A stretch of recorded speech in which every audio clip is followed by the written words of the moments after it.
In observance of Arbor Day last Friday, 2 trees, donated by the East Brunswick Environmental Commission and the East Brunswick Women's Club, were planted at the Municipal complex.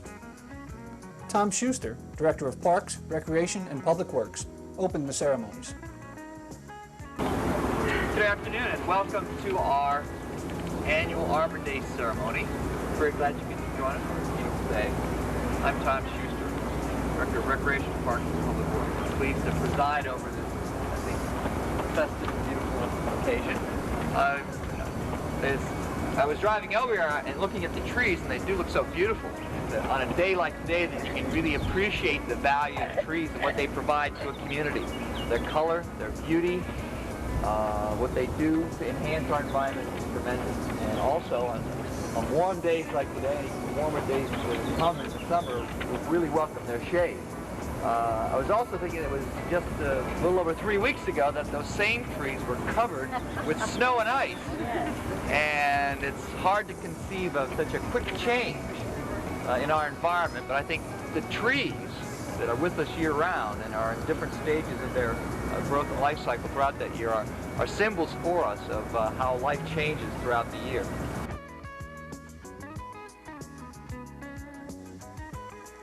William Fraser presented a Regent Scholar Tree on behalf of the Environmental Commission of East Brunswick. To celebrate Arbor Day and to present the Regent Scholar Tree to the Township for everyone's enjoyment. On behalf of the Environmental Commission, I'd like to say that we believe that East Brunswick is extremely sensitive to our environment. And this celebration not only strengthens that belief, but it also provides a showing that East Brunswick really cares about its environment for its maintenance and its improvement. So again, I'd like everybody to just enjoy the tree, and I thank you very much.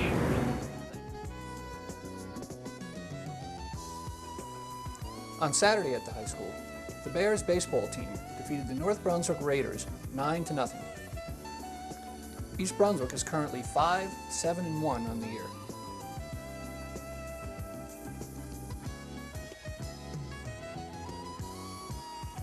And now some scenes from the game.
Last Thursday evening, a group of concerned residents from the Summerhill Road, Welsh Park area attended a meeting in the Township courtroom to discuss the purchase of a house at 312 Summerhill Road, which is to be used as a community residence for a group of retarded adults.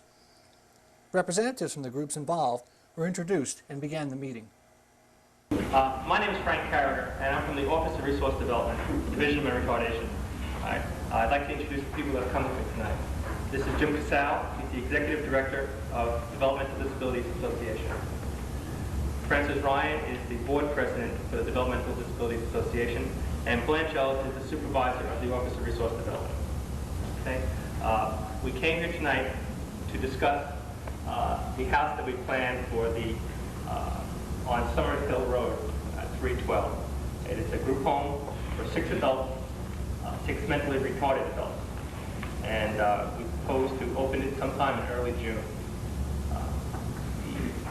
The developmental disabilities is under contract with the Division of Mental Retardation to provide us services along these lines. Presently, they have 2 homes that are operating, one in Harrison and one in Hillside, New Jersey.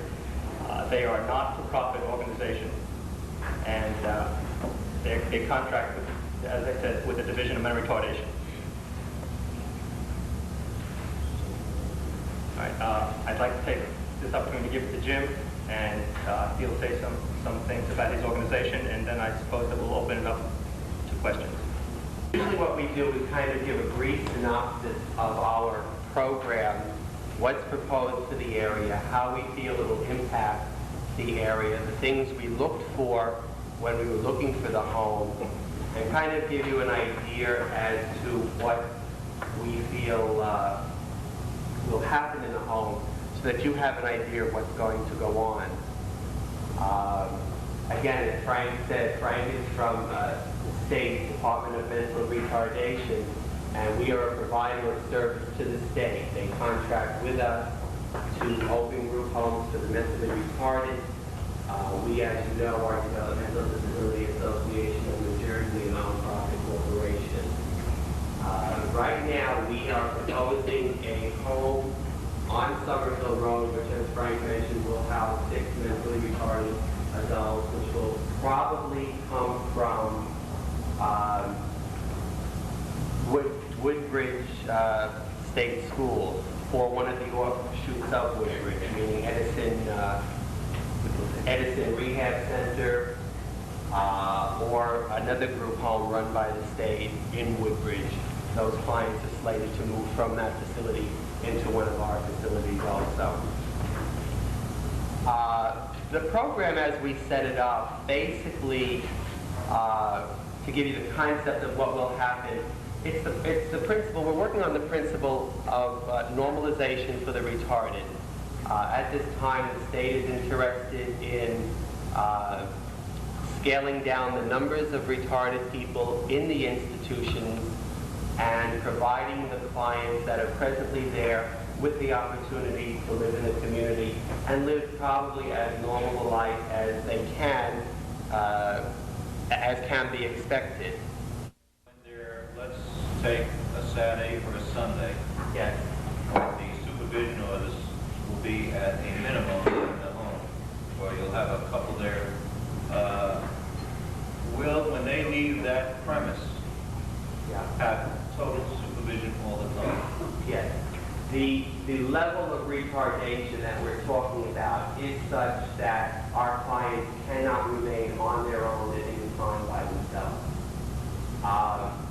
Staffing on a Saturday and Sunday is not at a minimum. It's actually our maximum time for staffing because our clients are home 24 hours a day on those 2 days. So those are our heaviest staffing days out of the 7-day week. But our clients will not be able to go out on their own and will be supervised at all times. This week, the elementary schools played host to the Sheffield Ensemble Theater from Biloxi, Mississippi. They presented FEATS, described as a fabulous feast of fables full of funny feats of famous folks. Using gospel, jazz, blues, rock, and other styles of music, The theme of the show put the emphasis on achievement through perseverance. The audiences were enthusiastic, and the performances spoke for themselves.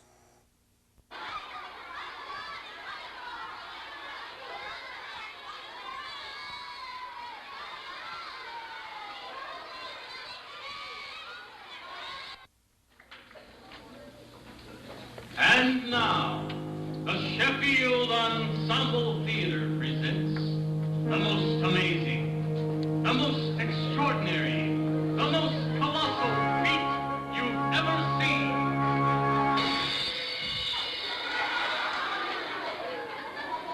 Where we studios still.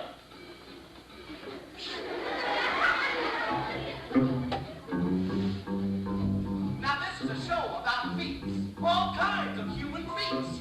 But not feats like me. No, I mean feats. You know, doing something great, like running the fastest, jumping the highest, or shouting the loudest. Our feats have brought us where we are today. And even though we stumbled along the way, when the rest of us need a little help, someone's always taking a giant step. And your feet get bigger every day. George Washington was our country's dad, you know. And when the colonies said the British had to go, George crossed that river Delaware. The British couldn't tell him where. He never knew that his citizens friend of peace. And it's our beats that fulfill your needs and carry us to the sunny side of the street. Make you look at all of the tall and proud, make you stand out to any crowd. Let's make the big impression with the biggest beats. And the only one who makes on in the land. And the story goes, she can out you any man. She can fire a bullet through a needle's eye, or she can fly off a dragonfly, squat quick like a little witch and then right to shoot.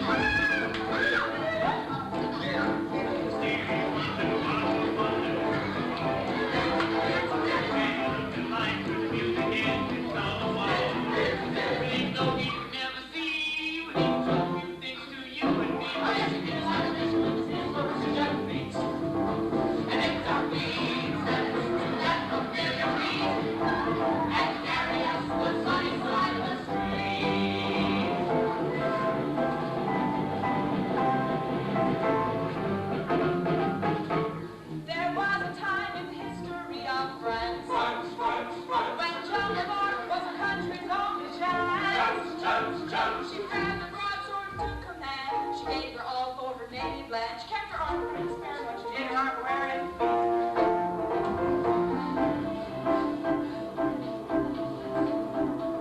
Rudolph, Rudolph ran for the USA. In the Olympic Games, she really won the day. She left the arrows to the common dust and brought the gold home for all of us. It was the day of the Franklin had hankering to find out what the lighting was really all about. Then experimented one eventful night, shocked us all with his electric. Oh yes, something like really right in the feet. Get your feet and help to make your life complete. And sidestep any problem that you meet. When danger dresses to you in and trouble shows you his ugly grin, you can knock them sides of your exercise your feet. You can knock them for a loop if you can really make you super feet. You can box them up forever if you want to with the glamour feet. You'll never be a loser if you don't bring your feet. Feet, your feet, your feet, don't fail me now.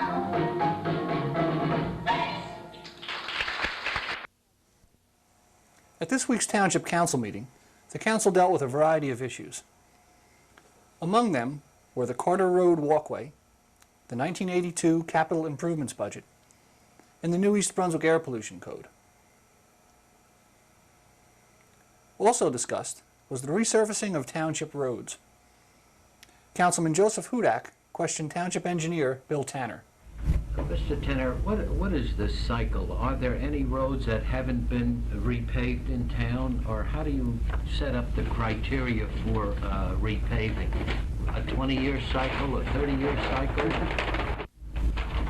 In Taken Township, on one of our basements,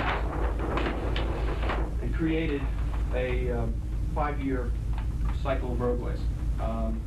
This color being 1955, gray being pre-1955, pre-1950s, matter of fact. And then in 5-year segments after that, dark brown, followed by this tannish color, followed by the light tan, followed by the sand, then into, I believe, this color here, and finally the yellow, which brings us up to date. These are the last roads that have gone into town.